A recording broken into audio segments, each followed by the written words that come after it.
India Pak സംഘർഷം അതിരൂക്ഷമായ നിലയിലേക്ക് പോകുമ്പോൾ പാകിസ്ഥാൻ സൈനിക മേധാവിക്കെതിരെയും വളരെ ഗുരുതരമായ ആരോപണങ്ങളാണ് ഉയരുന്നത്.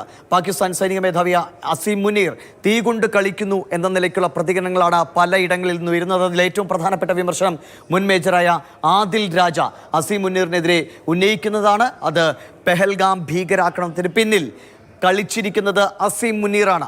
അസീം മുനീറിൻ്റെ വ്യക്തിപരമായ താല്പര്യമാണ് പെഹൽഗാമിൽ 26 നിരപരാധികളെ കൊലപ്പെടുത്തുന്നതിലേക്ക് എത്തിയതെന്നാണ്. അതരുത് എന്ന് പാകിസ്ഥാൻ്റെ രഹസ്യ സംഘടനയായ ISIയുടെ മുന്നറിയിപ്പുണ്ടായിരുന്നു. ISIയുടെ മുൻ തലവൻ കൂടിയായിരുന്നു അസീം മുനീർ.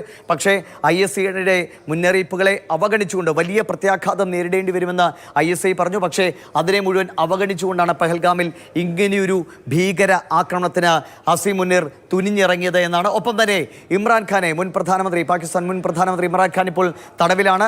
ഇമ്രാൻഖാനെ തടവിലാക്കിയതിന് പിന്നിൽ കൃത്യമായി അസീം മുനീറിൻ്റെ നീക്കമാണെന്ന് നേരത്തെ തന്നെ വിവരങ്ങൾ പുറത്തു വന്നതാണ്. അതുകൊണ്ട് തന്നെ ഇമ്രാൻഖാനെ പുറത്തുവിടാൻ ഈ സർക്കാരോ ഈ സൈന്യമോ ഒരിക്കലും തയ്യാറാകില്ല എന്നാണ് ആദിൽ രാജ അടക്കമുള്ളവർ ഉന്നയിക്കുന്ന വിഷയം.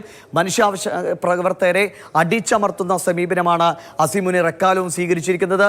ഒരു ചർച്ചയിൽ ഏതെങ്കിലും രീതിയിൽ അസീം മുനീറിൻ്റെ നിലപാടിനെതിരായി ആരെങ്കിലും ശബ്ദമുയർത്തിയാൽ ആ ചർച്ചയിൽ നിന്ന് ഇറങ്ങിപ്പോകുന്നതടക്കം അത്ര സംയമനം പാലിക്കാത്ത ഒരു സൈനിക മേധാവിയാണ് അസീം മുനീർ. ഒപ്പം തന്നെ അഫ്ഗാൻ അഭയാർത്ഥികൾക്കെതിരെ വലിയ തോതിൽ അവരെ പീഡിപ്പിക്കുന്ന നിലയിലേക്ക്, അവരെ നാടുകടത്തുന്ന നിലയിലേക്ക് അസീം മുനീർ പോയിട്ടുണ്ട്. അതുകൊണ്ട് ഏതൊക്കെ നിലയിൽ ക്രൂരമായ പ്രവർത്തനങ്ങളാണ് അസീം മുനീർ നടത്തിയതെന്ന് അവിടുത്തെ മുൻ സൈനിക ഉദ്യോഗസ്ഥൻ തന്നെ വെളിപ്പെടുത്തുമ്പോൾ പഹൽഗാം ഭീകരാക്രമണത്തിന് പിന്നിൽ പാക് സൈനിക മേധാവിയുടെ കൈകളാണ് എന്ന ഗുരുതരമായ ആരോപണം ഉയരുമ്പോൾ പാകിസ്ഥാന് മുന്നിൽ ഇനി മറ്റു വഴികളില്ല.